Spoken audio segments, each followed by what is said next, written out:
Good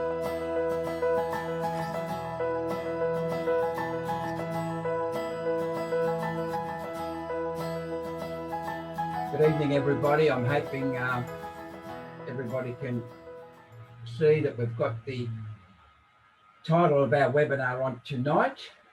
We're just waiting for Mr. George Christensen. We're just waiting for Mr. George Christensen to log in, and we'll be on our way. In the meantime, of course, you'll know that our webinar today is with Mr. George Christensen MP from Queensland, and we're looking forward to his presentation, which will be on the church politics and the Born Alive Bill.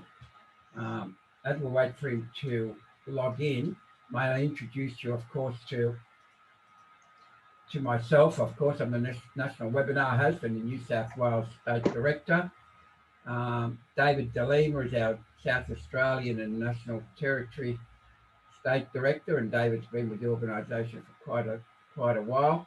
And of course, I'm pleased to have our Queensland Branch Committee Chairman, Geoffrey Bullock, who's up there in Queensland, obviously, and that's where George Christensen is based as well.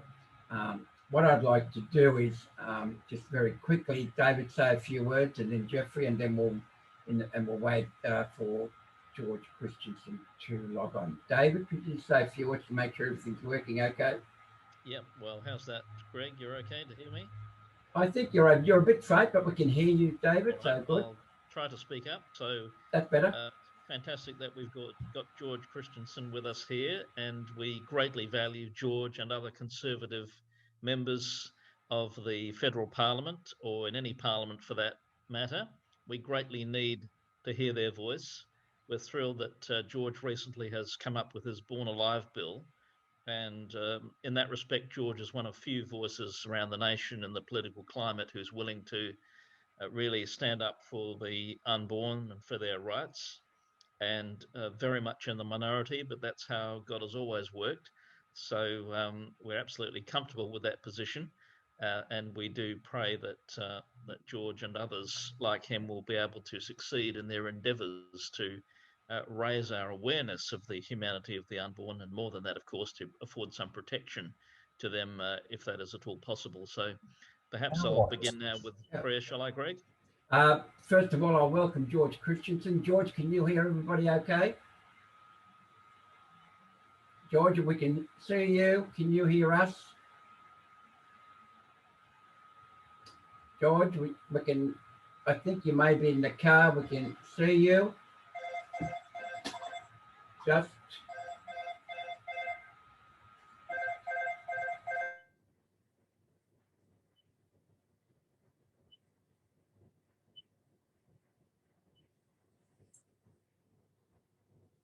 Well, while we're waiting for George, you can still hear me, Geoffrey, okay? Yes. Okay. Can I apologise to everyone? Can you hear me all now, clearly? Yes. Yeah. Best laid plans of mice and men, but while I took my computer with me, I'm on the road, and the hotel that I'm staying in has absolutely no mobile phone reception in the rooms, bizarrely. So basically, I have been unable to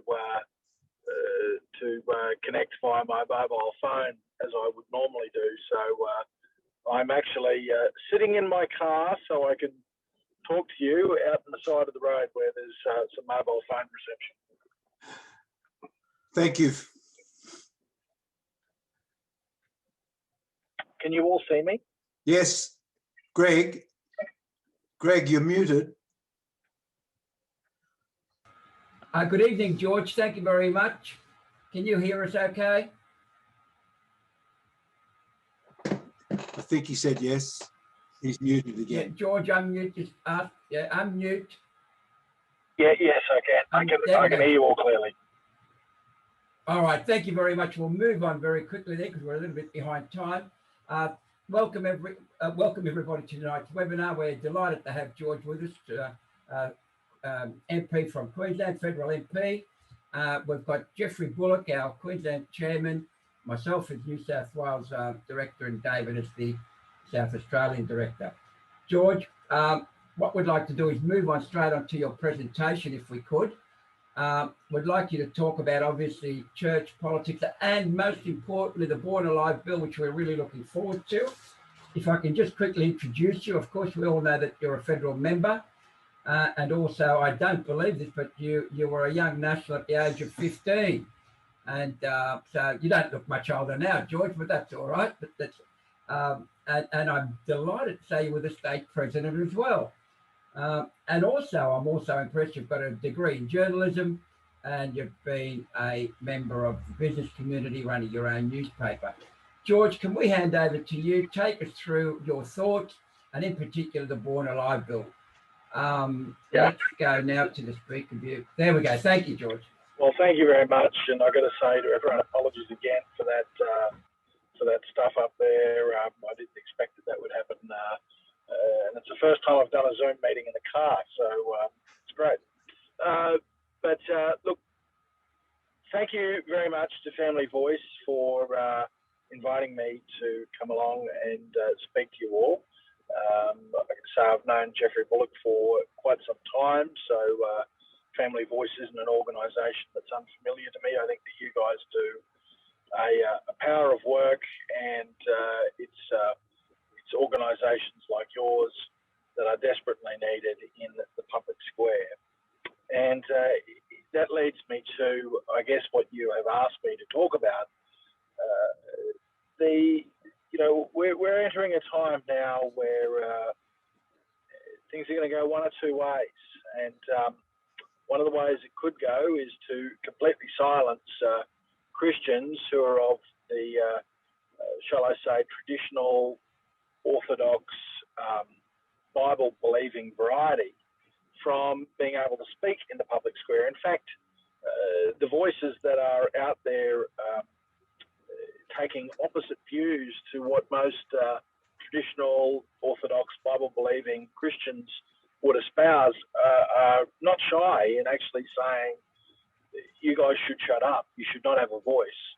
They bang on about separation of church and state as if that means that if you are a person of faith, you should not have any say in how the country is run, which is a completely turning the concept of the separation of church and state on its head. What the separation of church and state was to do was to protect the churches and people of faith from governments imposing basically tyrannical rule upon them and telling them what they can and can't do in terms of their worship and their faith. So that's number one, and it's very, very important. I think that we have organisations like Family Voice to be pushing back against that, because this is an existential fight. If we actually lose the fight for freedom of faith, you've just about lost everything. If you can't speak freely about your beliefs in the public square, what can you do?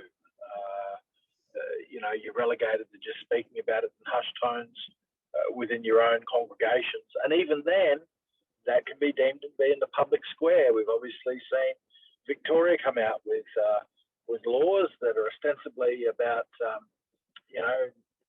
not harming people who have issues around their sexuality or whatever.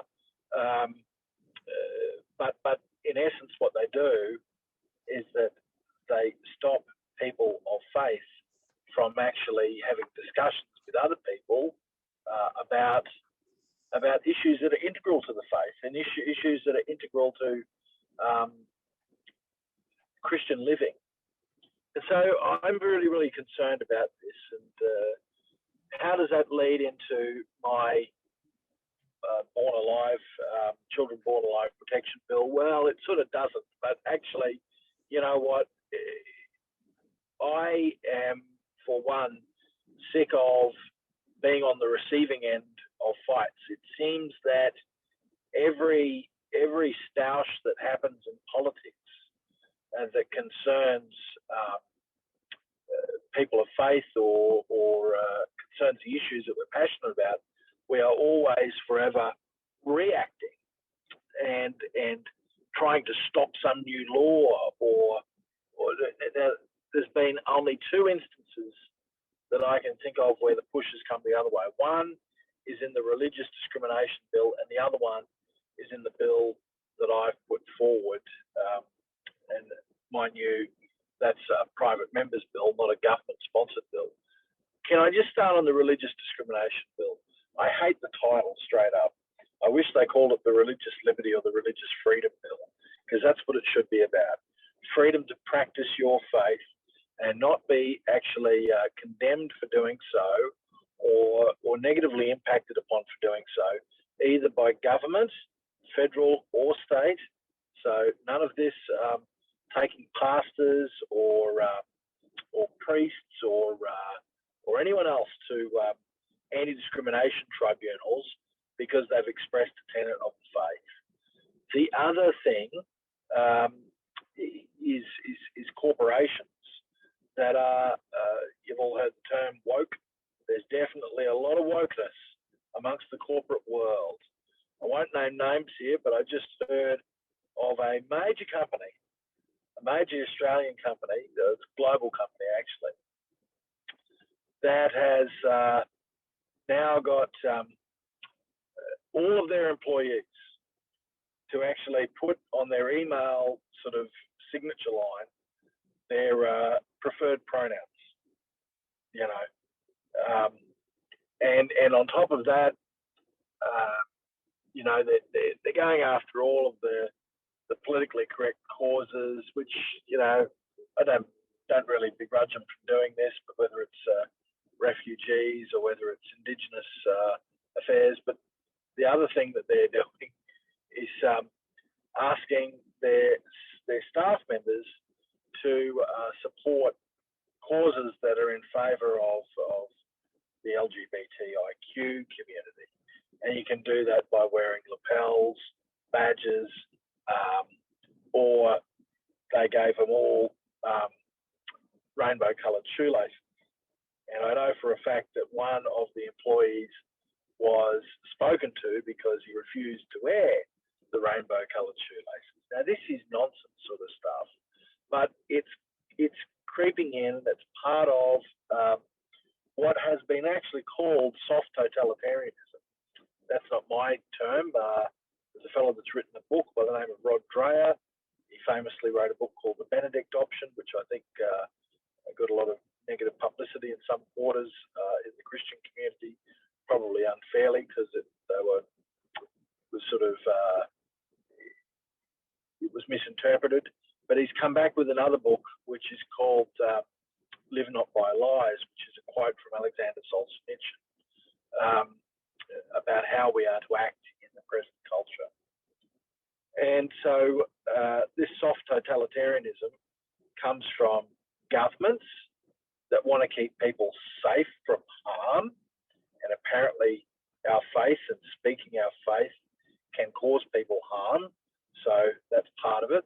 And the other part of it is corporations and the media doing the same thing, but corporations can do it in a way where you're sacked ultimately if you don't do the right thing, and the media can do it in a way where we see pile-ons happen. You know, the good old-fashioned pitchforks and torches brigade that turn up to basically lynch someone on social media or wherever it might be. So we really do need to draw a line in the sand, and I think that the religious discrimination bill, which I hope gets a name change to the religious liberty bill, is something that can push back against this. On to my children born alive protection bill. On the abortion issue, there's not a great deal the federal government can actually do, as it's all state-based law. Again, I'm sick of just standing around and watching for the next state government to liberalise abortion laws further, And so what I did is I got the Parliamentary Library to do some research for me. And what we've done here very cleverly and carefully is to rope in our international agreements, because the federal government's got the constitutional head of power for external powers, and these international agreements, UN agreements that we sign up to, have been used in the past to override state laws on through the external affairs power. And we sign up to the International Covenant on the Rights of a Child. And in that international covenant, it says that every child shall have the right to life, and that all state parties that sign up to it must ensure that the child is provided with medical treatments it needs for survivability.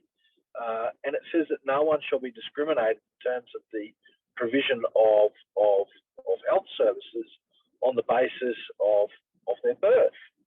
And so what happened in this country, though? Well, in some states, probably most states actually in terms of practice, but in some states in terms of law and procedure that happens in clinics and hospitals, children that are born alive as a result of abortion procedures are simply left to die. In Queensland, that is part of the clinical guidelines that Queensland Health issues in relation to the medical termination of pregnancy, in other words, abortion. And what they say is, in their troubleshooting sort of section, they've got a chart. It's there in black and white. You can download this off the internet. A chart, and it's got all the problems in one area, and then what to do on the other area if you're the medical practitioner. And it's got on the one side with the problem, if a live birth occurs, as if it's a problem. And then on the other side, it says, do not provide any life-saving treatment. For example, breathing apparatuses, IV lines. And it says simply document date and time of death. So that's what we have in this country. And we know from the very incomplete data that we actually have, that there are potentially hundreds of children being born alive each year that are left to die. Now, some people have pushed back. I've had an abortionist quoted against it in The Guardian, of course. She was very impartial, wasn't she, being an abortionist? But anyway, she suggested that it wasn't an issue, that this wasn't happening. Well, I've got news for her. We've got the data that shows it definitely is happening. It's happening more often than you would think in Queensland, in Victoria, in WA. That's where we've got the data. The other states, it's a bit of a mystery. But one thing that people are saying is, there might be serious deformities or congenital defects that means the child is probably not able to survive in those circumstances. Look, if that's the case, my bill actually doesn't say that health treatment should be provided to every child born alive. What it actually says is that you can't discriminate. If the child's born prematurely as a result of an abortion, you've got to treat that child exactly the same as if it was born prematurely as a result of a normal delivery, if I could call it that. You must provide the same medical treatment as you would for a child that was born prematurely, not via a termination procedure. And I would push back on the congenital deformity. Just because a child is born disabled doesn't mean that that child doesn't have a right to life. And look, I'm not gonna lie about it. My view is that within the womb, that child should not be terminated either. But I have to do what I can do within the remit of federal jurisdiction. So I've got a website set up, georgechristensen.com.au/born alive, all one word.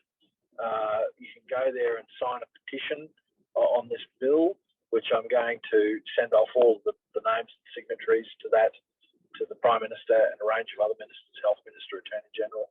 We've got nearly approaching 9,000 signatures on that already. So that's, and it hasn't got too much promotion. The only promotion it's got in the mainstream media has been negative. And yet 9,000 people almost have signed up to it thus far, saying support it. So I think that we need to be more proactive in doing things like this in the future. And certainly we need to make the fight around religious liberty, religious discrimination, the fight of our lives. Because without that, where are we going to go? And I think that Family Voice, along with a host of other organisations in this country, is going to be critical in that fight.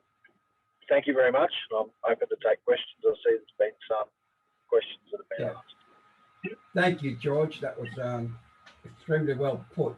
And I think you made the good point there, George, that medically or otherwise, life begins at conception. And we have to accept that from a pure medical perspective, apart from a Christian or whatever faith you may be of. But the point is that everyone has a right to life. Given that fact, George, I know from my days in Parliament, in the corridors, before you put a bill up, you do a bit of homework. So you must have at some point canvassed your colleagues, the opposition or whatever. George, can you give the listeners some insight as to what kind of support there is at Parliament House for your bill? Look, so I did sound out a couple of my colleagues, but I wanted to forge ahead with it regardless of all of that. But interestingly, a big supporter of that bill has been Senator Alex Antic, who has written to the Prime Minister actually asking him to bring this on as well for a vote. I delivered a speech on this proposed bill within what we call the Federation Chamber of the Parliament, which is just the overflow chamber for debate. No more rhyme or reason about that. Just get allocated the spot in one chamber or the other from time to time. But anyway, I had sitting in the chair beside me Andrew Laming, the member for Bowman. And Andrew Laming's not known to be a conservative. In fact, I'm told he's a former obstetrician, and I'm told he actually performed abortions. But he was singing out, "Hear, hear, hear, hear."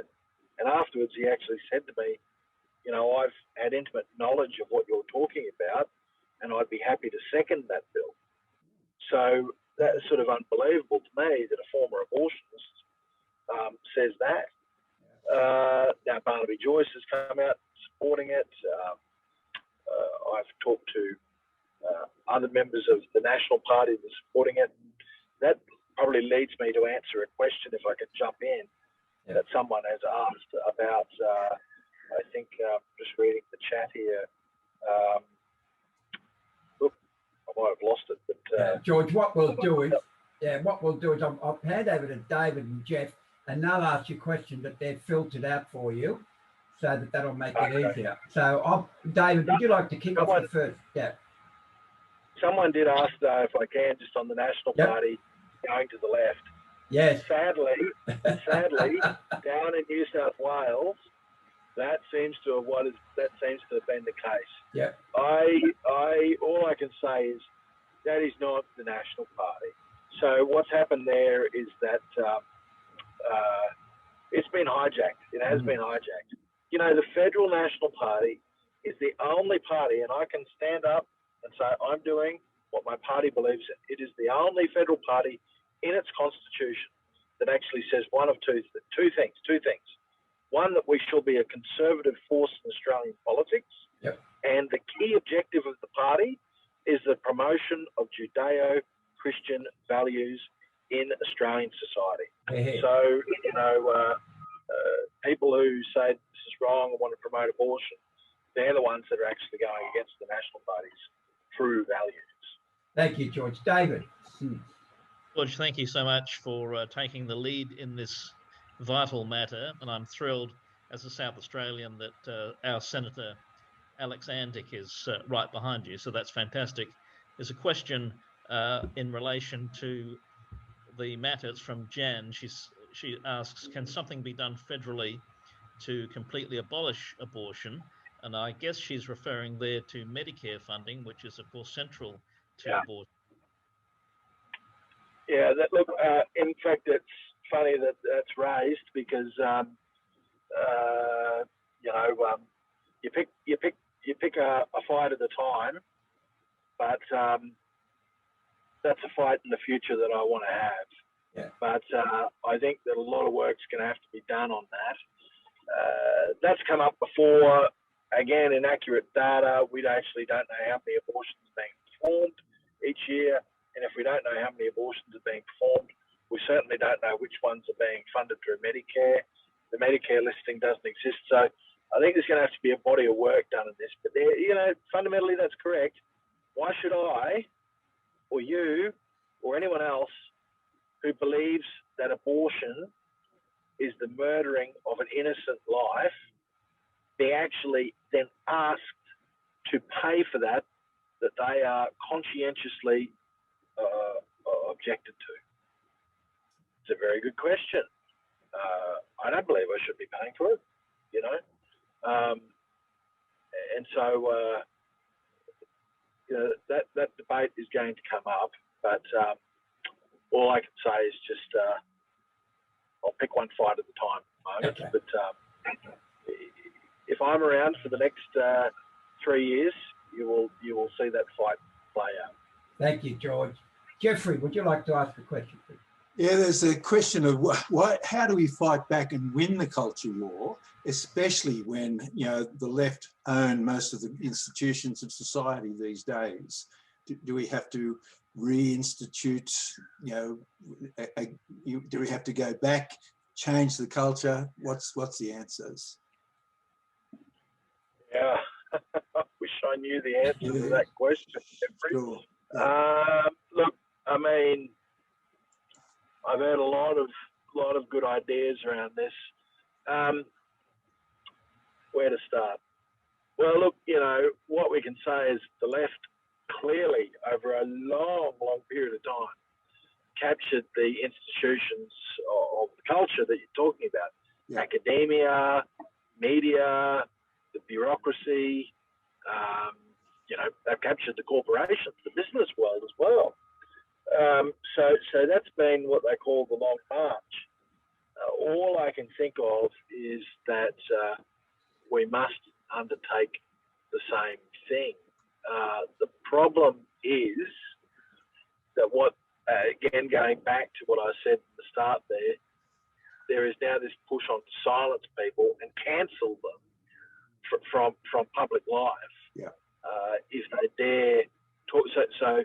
So what's happening there is that the left are ring fencing the institutions to ensure that they don't get infected by traditional Orthodox Bible-believing Christians.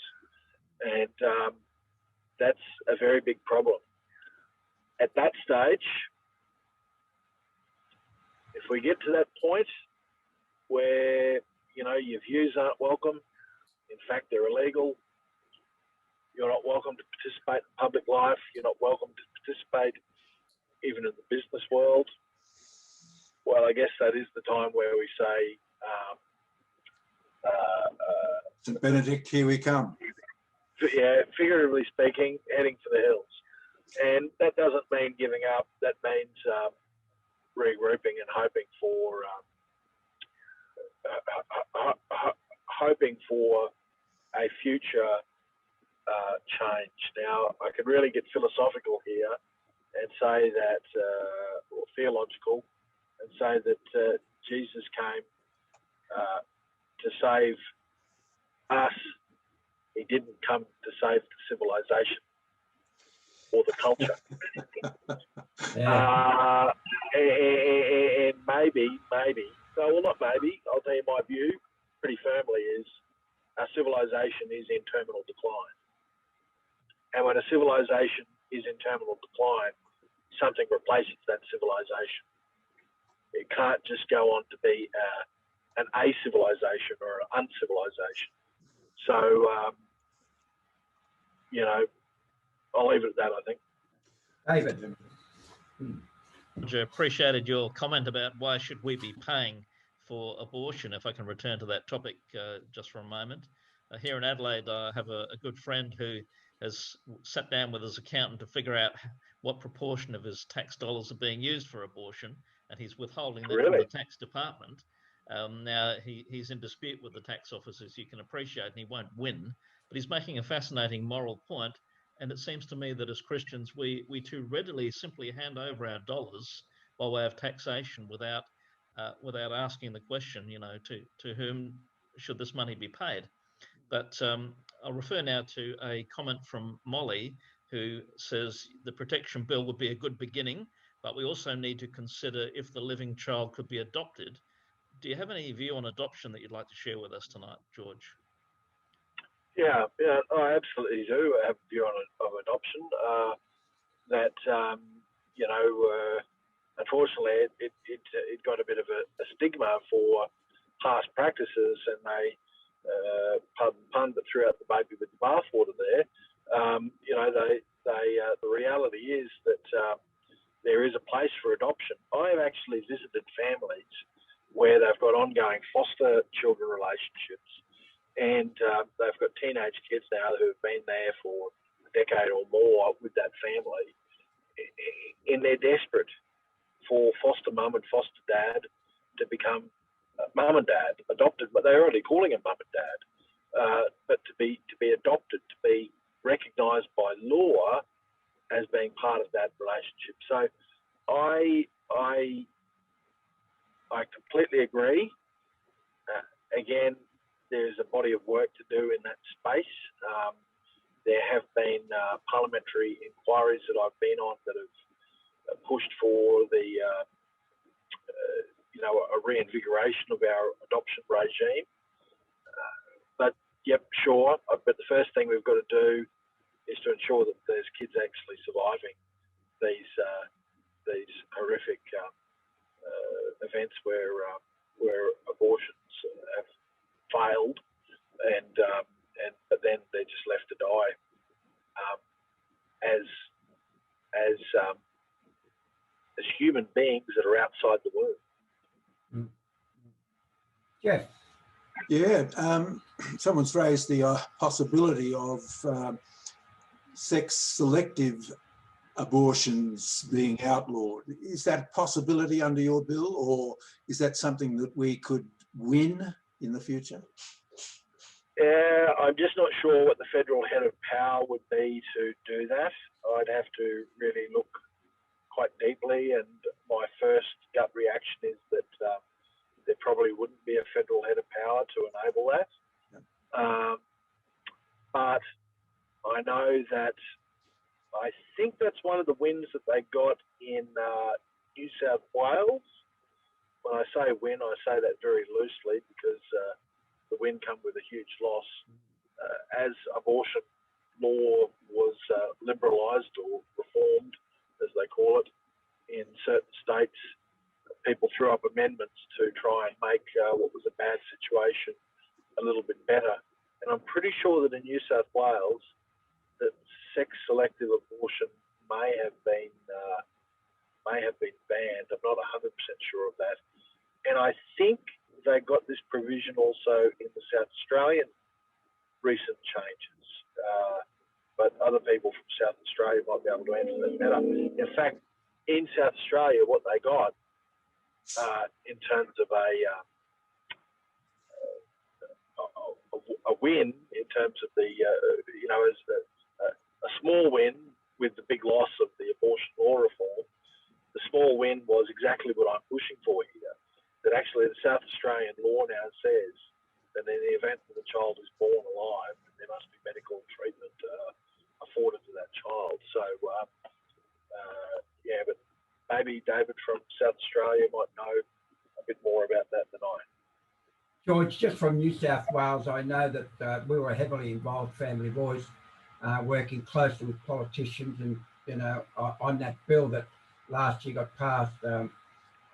One of the things that's in the Act in New South Wales is that there has to be a review in 2 years. So that will come up, and we're collecting data and records now to be able to make that to New South Wales Parliament when the review time comes up. David? George, in South Australia, it was just last week that the legislation was ratified by the upper house, sadly, but you're right also in pointing out that there were some reforms that were able to be achieved. I'm not sure how much they're going to make much difference, but anything's better than nothing. I guess federally, and you've foreshadowed this for down the track, there could be some limitation on Medicare funding in relation to such things as the type of abortion or whether it's for sex selection. Let me go now to a question from Quet, who asks about the situation in Victoria with regard to conversion therapy. And Quet wants to know whether this is even constitutional federally. Isn't it a clear breach of the freedom of expression and religion? Well, I would have thought so.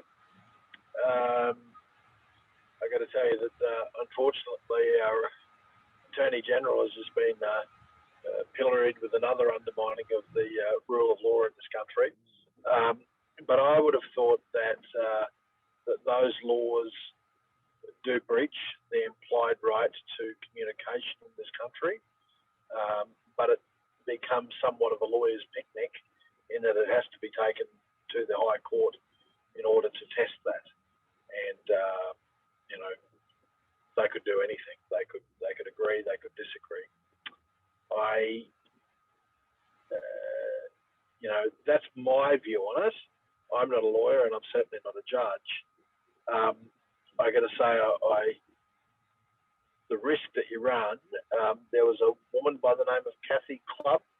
Do you know who I'm talking about? Also, who protested outside of abortion clinics in defiance of, I think it was the Victorian laws on that as well.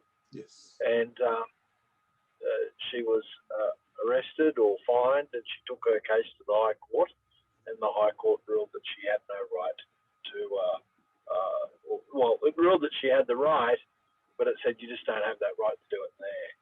And they, I don't know how they come up with this, but they said basically that the safety of the women that go into the clinics was paramount rather than her ability to have free speech at that particular place. So there's no, we don't have a Bill of Rights like America, where these things are clear cut. But perhaps this is something that does need to be taken to the High Court, and it will take an organisation or individuals to do that. Unfortunately, that means someone needs to put up their hand to break the law. George, just a quick question. With your bill, when's it likely to be actually debated? You know, you've got first reading, second reading. What's the timing, George? Well, all that's a bit up in the air because, well, this is the reality of these private members' bills. So I've got the bill drafted. I've written to the Prime Minister, Deputy Prime Minister, Health Minister and Attorney General, and I've asked all of them to consider looking at the bill with a view to adopting this as something the government would support, as in a government bill. I've said, secondly, if that's too far a stretch for you, would you consider allowing it to go forward as a private member's bill with a free vote in the Parliament on it? Now, I'm waiting to get a formal response, and I believe the response is going to come from the Health Minister on that.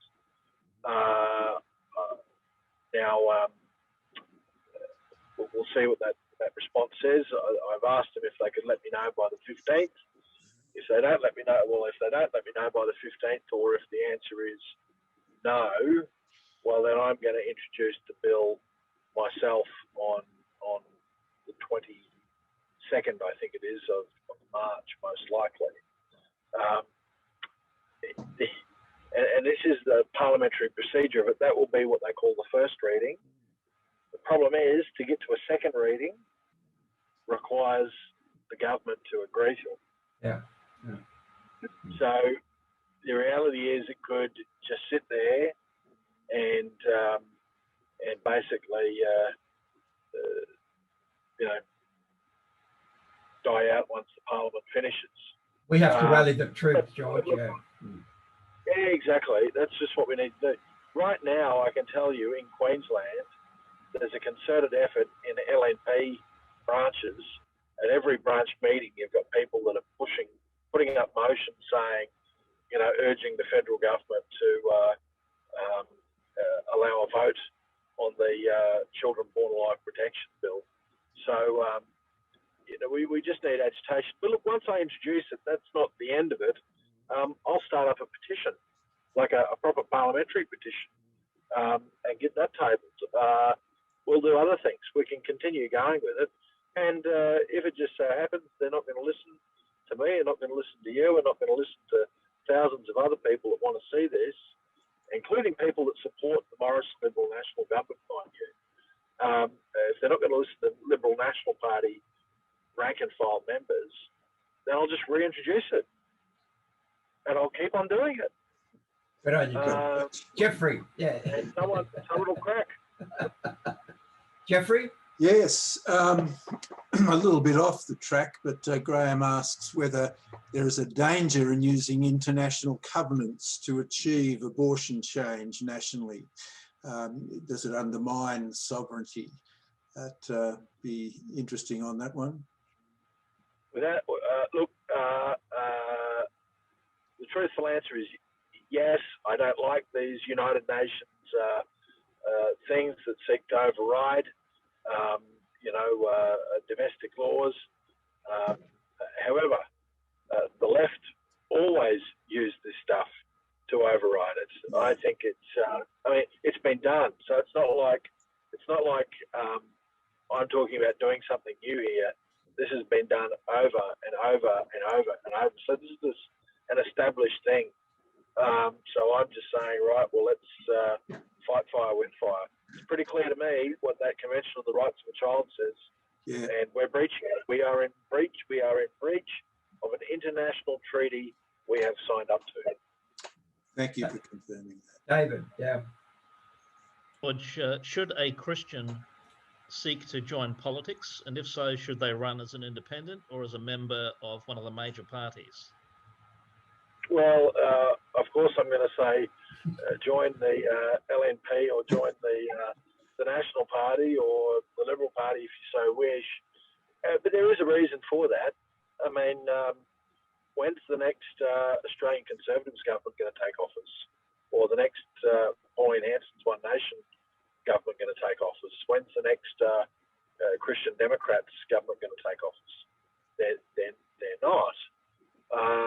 And I'm going to say federally, recent changes in the Senate make it spectacularly difficult now for minor parties to get in. So it's just as simple as this. I said this to a church and state conference held in Brisbane, or Logan actually, recently, and the Guardian not the Guardian, the Sydney Morning Herald picked it up and said, oh, this is some sinister plot to have a Christian takeover. But I just said it's simple. It's numbers. If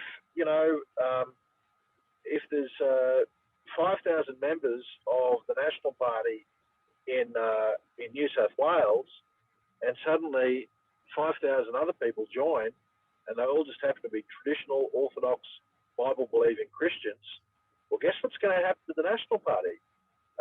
Guess what is going to happen every time that a candidate is pre-selected?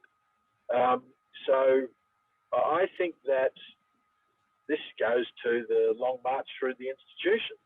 If we want to ensure not just that we're winning fights, but if we want to ensure that governments are going to push back on our freedoms and our rights as people of faith being taken away, we've got to get inside the tent. So yes, join a major party is what I would say. George, that brings me to a good question, because it may well be that you could have a new leader in the name of John Anderson. I believe he's looking to get back into federal parliament. He's a godly man. What would be your thoughts on John Anderson rejoining the Nationals as a parliamentarian? Well, I think he's coming to the Senate, and while there's nothing that says that a senator can't be the leader of the National Party, it's most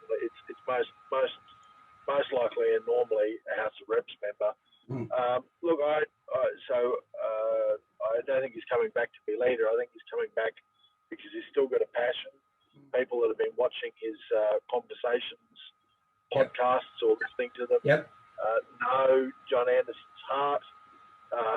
And put it this way, here's my view. I texted John Anderson this afternoon after I read about it and said, I hope that this is true. We need you back in Parliament. Good on you, George. Thank you. Geoffrey, question? There's a couple of other questions that are worth having a look at. One was from Sandra. Does the bill you're proposing make allowances for support for the mothers and families who find themselves in this situation? Well, no, it doesn't. It's just exclusively about the child being born alive and ensuring medical protection. And again, all that goes to what the federal government has in terms of constitutional powers to actually enact this law. The provision of medical services is constitutionally a function of the state. So, but let me just say, just back up a bit and say one thing, that the Howard government actually did bring in supports. They helped fund pregnancy crisis counselling services all over the country. And you know what? When the Labor Party came to office, they got rid of it. And why did they get rid of it? Because it was an alternative to the abortion clinics. These were services that we funded to provide mothers and families with the help that they needed to get through emergency or crisis pregnancies and to not take that option of going to an abortion. But they were defunded, and they've never been funded since, quite sadly. I wish that we would do that again, and perhaps I've just talked myself into a future task as well. David. In your remarks today by speaking about the separation of church and state and said that we've got the inverse of that particular philosophy. I wonder if you can just tease that out a bit for us. The separation of church and state really was something that was devised which didn't happen in Britain actually, but it was something that was devised in modern democracies about protecting people who wanted to freely worship. Very much become a totemic idea in the United States of America as people fled from countries where a particular style of Christianity or a particular style of worship was mandated under law, and you suffered criminal penalties if you deviated from that standard worship.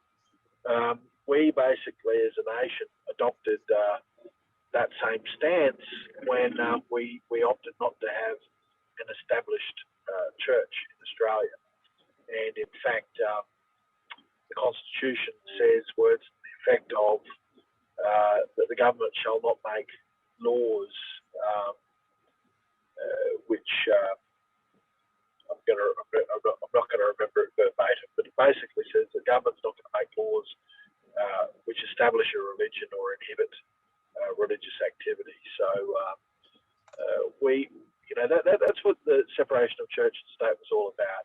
It was protecting the churches and people of faith were wanting to combine to create, new communities of faith or new denominations from the heavy hand of the government saying, well, no, you must have this prayer book or you must do it this way or that way. Instead, it's been turned on its head. And now the left mainly use it as, well, the church shouldn't interfere in politics. It's very interesting, though, that that's very much an ideological one-way street. The church can interfere when they're talking about refugees. The church can interfere when they're talking about foreign aid. the church can't interfere when they're talking about abortion or marriage. So it's a very, very false proposition that's put forward by the left, but we've got to push back against it nonetheless. Question? Yep, just thinking about the Muslim community, generally they don't like abortion. Is there any possibility, Des asks, of getting them on side in this issue? Yeah, look, there probably is in regards to that, and there is also in regards to the issue of religious freedom as well, because it's going to come for everyone, not just for Christians. Yes, have I reached out to them? Not yet, but I may. I've got a bit more work to do on this. Yeah, okay. I'll take that on board. Thanks, George. David? We've lost you, David. All right, Geoffrey, you got another question while David comes on board? I didn't. Have a look at it. George, while you're there, one of the other things I wanted to ask you is, once again, I'm sort of trying to get you to be a bit more realistic. If it went to a vote tomorrow, your bill, George, what kind of response do you think you'd get, in particular from the Liberal Party, the coalition? I know the Nationals in general, the federal Nationals are pretty much conservative. But in reality, George, what can we do to support you? Should the bill go to a vote, say, next couple of months? Well, I think it's a matter of just talking to your local MP and not just writing him an email, but actually going in and sitting down and talking to him. Go to my website, print off the bill, and book in an appointment with your government member or senator, and say, hey, you'd like this to get a bit of support in the Parliament. I think that if there was a conscience vote,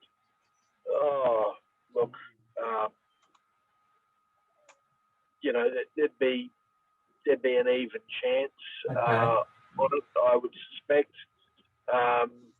these things are always difficult. I suspect that the left and the sort of feminist brigade would try and muddy the waters and say all sorts of things which aren't correct, as they already have, like that this doesn't happen, that it's only children with congenital defects that won't survive that are not afforded medical treatment, when that's just false. So I've actually heard a testimony.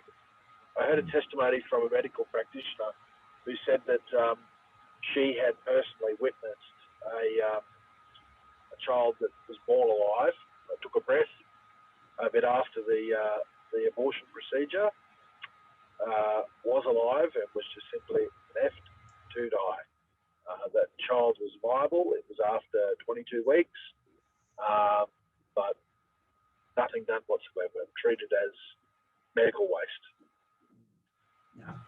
David, perhaps we've got time for one more question and then we'll sum up. Yes, George, are you getting adequate encouragement and support from the wider Christian community? I sense probably the answer will be no, and if that's the case, why is that? Look, I think that, let me tell you, the Australian Christian lobby are supporting it big time. You guys and FamilyVoice are, Cherish Life has, which is a Queensland pro-life organisation. Trying to think of other organisations that. There was a write-up in the Catholic Leader about it. I'm thinking more generally, the Christian voice in the civic arena is really what I'm getting at. Yeah. Probably not so much at this stage. I know why that is. It's not just because they're not wanting to talk about it. It's because the media, like I set this out to all media outlets. There was one media outlet that reported on it negatively. So they've just tried to silence it. They don't want to talk about it. It's not an issue. They don't want to make it an issue. They know what I'm up to. And what I'm up to is, even if this is destined for failure, it puts the issue on the agenda. And people then know about it. So the media, which are basically nearly all left, they're not silly. They know that if they report on it, that people are going to go and start asking questions about it. So they don't want to report on it. So yes, I probably need to do something myself now in writing to bishops, archbishops, heads of denominations, pastors, priests, imams, rabbis, and putting this to them, showing them what it's about, and asking for their support. So that's probably up to me. All right. George, we've come to pretty much the end now. I've got a lot of questions. What I might do, George, is have a look at those questions, and I will send them to you to give you feedback as to how people are gauging your bill, and also to allow you to respond to them if you wish. But George, I just want to. Sorry, George. Yeah. You're right. Thank you for that. I'll try to respond to everyone. Okay. Could I just, on behalf of Family Voice Australia nationally, our governing board, and of course our members and supporters, thank you dearly for coming on board, because I know it's not an easy task. A private member's bill is always fraught with all sorts of criticism, but we do thank you for coming and sharing. So if you don't mind, we're going to close in prayer, and I'd like to get David DeLima to do that for me now, if you could, please, David. Yes, indeed. Thank you, George, so much for your remarks tonight. In your opening speech to Parliament, which I read earlier, you mentioned that one of your political heroes is B.A. Santa Maria, who said that even the minnow must do what he can. Well, I'm sure you're much bigger than a minnow. Santa Maria also said the key question is what is to be done. And I just commend you so much for taking a stand on the abortion issue, as well as many other issues, and God be with you. So let's pray. Our Father, we thank you for this opportunity tonight, and we pray for George that you will strengthen him and give him your wisdom, courage, and knowledge. Give him the support needed, as he is a lone voice on this issue, it seems, in the federal parliament. May there be others like Alex Antic who will back him up. And as George is really spearheading this action, bless him, we ask. And as he stands up as a voice for reason and for good family values, be with him and his colleagues, we ask in Jesus' name. Amen. Thank you, David. Thank you, Geoffrey. George, you will be in our prayers, I can guarantee you that. On behalf of all our members and supporters and our governing board, thank you very much, George, for joining us. And good night, everybody. Thank you all. God bless. God bless.